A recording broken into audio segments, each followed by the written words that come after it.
Jangan lupa untuk subscribe YouTube channel Metro TV News dan nyalakan notifikasinya. Ada kabar baik di mana Indonesia menjajaki kesepakatan travel bubble dengan Singapura untuk kawasan pariwisata di Bintan dan Batam. Ya, kesepakatan ini diharapkan mampu menggenjot geliat pariwisata di kawasan Kepulauan Riau yang terdampak akibat pandemi COVID-19.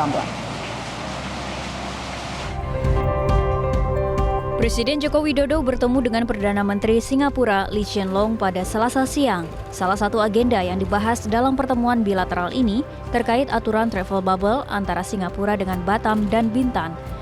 Sebelumnya, pemerintah mendorong adanya travel bubble antar wilayah Batam dan Bintan dengan Singapura guna mendorong sektor pariwisata di daerah tersebut. Kendati demikian, setiap calon wisatawan yang akan berkunjung tetap harus melampirkan persyaratan dokumen hingga disiplin menggunakan aplikasi Peduli Lindungi. Menko Perekonomian Erlangga Hartarto menjelaskan, jika saat ini Satgas telah mengeluarkan surat edaran tentang protokol kesehatan, seperti terkait penentuan pintu masuk, wajib melampirkan hasil negatif PCR 3 kali 24 jam, dan vaksinasi lengkap, hingga memiliki asuransi sebesar $30.000 Singapura. Pemerintah juga mendorong travel bubble antara Batam, Bintan dengan Singapura. Ini tentu untuk mendorong kegiatan pariwisata di Batam, Bintan. Travel bubble Batam, Bintan ini telah diterbitkan SE Satgas tentang protokol kesehatan, di mana pintu masuk PPLN untuk travel bubble adalah Nongsapura di Batam dan Terminal Feri Bintan di Telani, Bintan.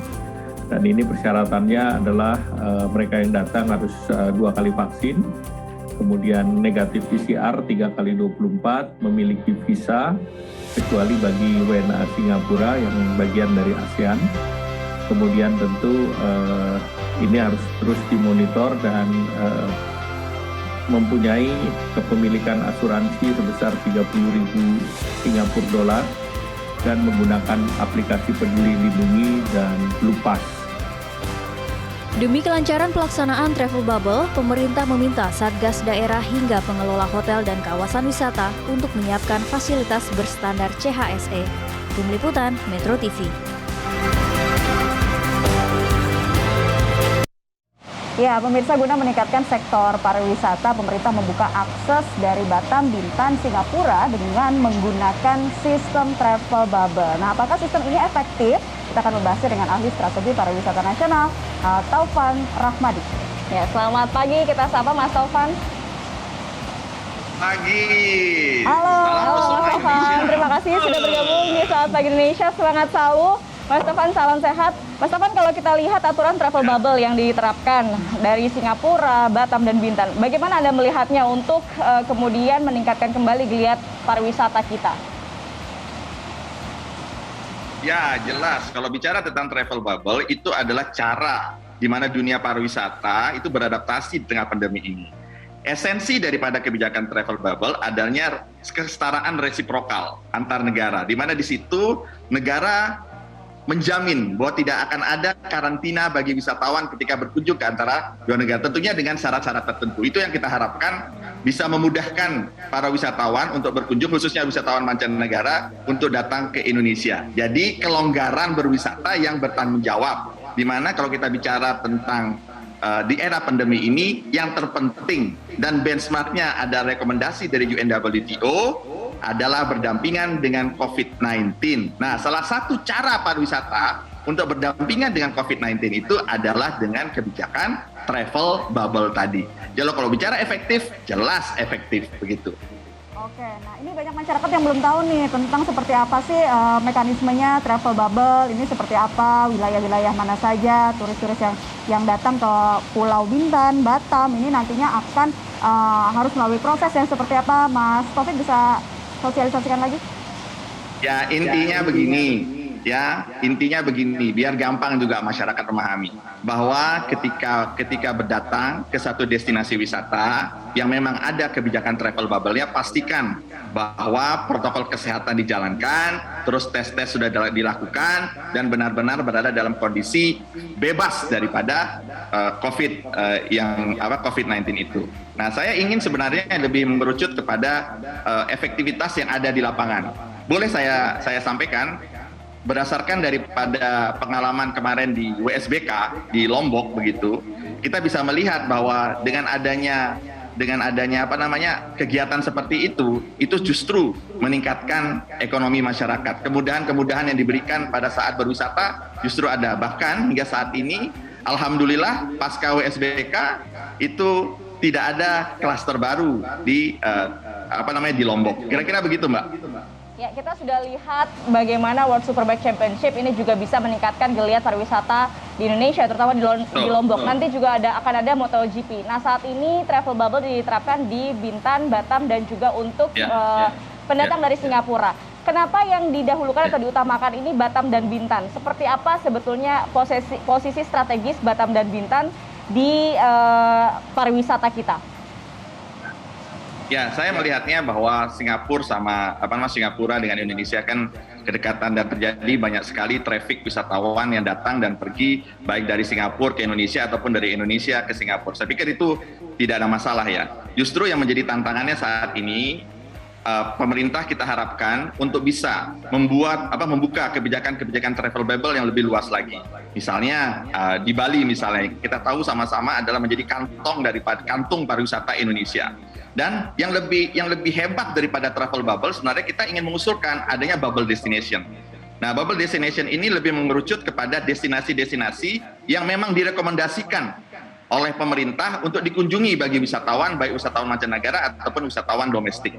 Kira-kira begitu, Mbak. Jadi tahapan yang pertama memang tidak ada masalah untuk berbicara antara Bintan dengan Singapura, tidak ada masalah. Tetapi kita berharap kemudian kita pintu-pintu di Bali, ya, di Surabaya itu bisa menjadi pintu-pintu masuk daripada kebijakan-kebijakan travel bubble selanjutnya. Kira-kira begitu, Mbak. Ya, ini semacam diutamakan 5 destinasi pariwisata super prioritas tentunya. Iya, untuk destinasi wisata super prioritas. Nah, mungkin setelah ini bisa mengikuti ke daerah lainnya, Bali, Surabaya. Tapi katakanlah kalau untuk di Mandalika sebenarnya bisa nggak sih? Sebenarnya kalau Mas Taufan sendiri melihatnya potensinya seperti apa kalau untuk di Mandalika? Bisa tidak dibikin seperti travel bubble seperti dia? Salah satu daripada jadi kalau kita bicara Mandalika, kita bicara tentang NTB, di mana NTB itu dibagi atas 2 pulau besar, yaitu Pulau Lombok dan Pulau Sumbawa. Nah, Mandalika itu ada di Pulau Lombok. Nah, otomatis travel bubble itu akan lebih mudah untuk dikontrol ketika memang zonanya itu dilingkup oleh satu pulau, ya kan? Nah, dari situ kita bisa mengontrol akses masuk. Di situ kita bisa mengontrol wisatawan yang masuk, ya, tentunya dengan protokol-protokol kesehatan yang sudah ditetapkan. Jadi, bicara tentang travel bubble itu justru lebih bagus ketika destinasi wisatanya memang berbentuk pulau-pulau seperti itu. Zonasinya adalah island gitu. Kita bisa sebut itu menjadi bubble island. Nah, kira-kira begitu, Mbak. Lebih private begitu ya, sehingga juga untuk tracing lebih mudah. Dan perlu diingat ya, di Lombok itu atau di destinasi pariwisata lainnya itu ada juga yang namanya pulau-pulau kecil.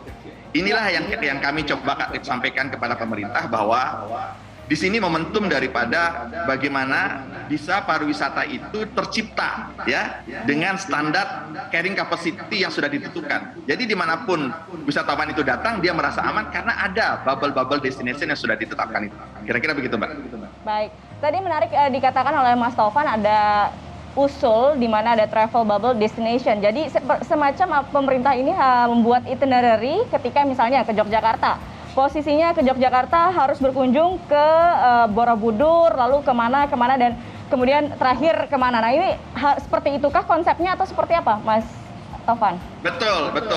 Bubble destination adalah destinasi wisata yang memang sudah direkomendasikan oleh pemerintah, dirasa dan direkomendasikan sebagai tempat yang aman, COVID-nya terkontrol, ya, semua protokol kesehatan berjalan untuk bisa dinikmati oleh wisatawan. Dan itu tidak terbatas kepada wisatawan mancanegara saja, tapi wisatawan domestik juga. Jadi bayangan kita, ketika setiap daerah-daerah, khususnya destinasi pariwisata super prioritas, sudah direkomendasikan menjadi bubble destination, maka itu bisa menjadi jaminan bagi para wisatawan untuk datang berkunjung di sana. Karena perlu diingat bahwa kebijakan travel bubble ini intinya adalah menghadirkan rasa aman dan nyaman bagi wisatawan ketika berwisata, begitu. Jadi di dalam bubble destination ada juga misalnya desa wisata. Desa wisata kita namakan dia bubble village misalnya. Seperti itu. Ketika ada transportasi kita namakan dia bubble transportation, ya. Jadi kita bisa melihat bahwa setiap pergerakan wisatawan benar-benar berada di dalam koridor bubble itu sendiri, travel bubble itu sendiri, ya. Kira-kira begitu, Mbak. Baik. Nah, ini kan tentang pemberlakuan travel bubble ini nanti kedepannya akan dievaluasi lagi begitu oleh pemerintah terkait. Nah, kalau dari Mas Tovan sendiri melihatnya nanti tantangannya seperti apa nih yang perlu diterapkan di lapangan, karena daerah-daerah ini kan juga memang benar-benar harus menerapkan konsep CHSE yang sangat dikedepankan, Mas Tovan. Ya, Mbak, ingin saya katakan begini. DNA-nya Indonesia itu adalah pariwisata. Para pelaku industri pariwisata itu sudah sepakat, ya. Menurut saya di lapangan itu kawan-kawan itu sudah mengatakan bahwa mereka sudah tidak sabar menerima wisatawan, ya. Yang diharapkan oleh kawan-kawan dari pelaku industri pariwisata dan masyarakat pariwisata itu adalah berbicara tentang yang tadi itu, kebijakan pemerintah itu orientasinya adalah berdampingan dengan COVID-19, ya. Kita berbicara bahwa sudah waktunya pemerintah melihat bahwa kebijakan karantina itu sudah tidak populer lagi, gitu. Ya, artinya apa yang saya katakan tidak populer itu bahwa negara-negara sudah orientasinya tidak ada karantina. Kalau kita ingin berbicara pariwisata untuk kesejahteraan masyarakat. Jadi saya ingin mengatakan bahwa sudah waktunya Indonesia tidak usah takut-takut, tidak usah setengah hati untuk berbicara tentang berdampingan dengan COVID-19, di mana targetnya adalah wisatawan mancanegara ketika datang sudah tidak lagi berbicara karantina. Ya, tidak bicara. Jadi mereka cukup dengan dengan tes PCR, swab, dan kemudian baru berbicara tentang vaksin. Ya, sehingga wisatawan pun akan datang dan mudah untuk berwisata di sini, tetap dengan kelonggaran yang bertanggung jawab, yaitu protokol kesehatan tetap dijalankan. Baik, kita harapkan dengan kebijakan travel bubble ini kemudian juga kembali menggeliatkan pariwisata dan juga ekonomi masyarakat yang memang bergerak di bidang pariwisata. Kita lihat di saat ini bahwa masyarakat masih terus berupaya untuk bangkit begitu ya. Terima kasih ahli strategi pariwisata nasional Taufan Rahmadi sudah bergabung bersama kami di Selamat Pagi Indonesia. Terima kasih Mas Tovan, salam sehat selalu.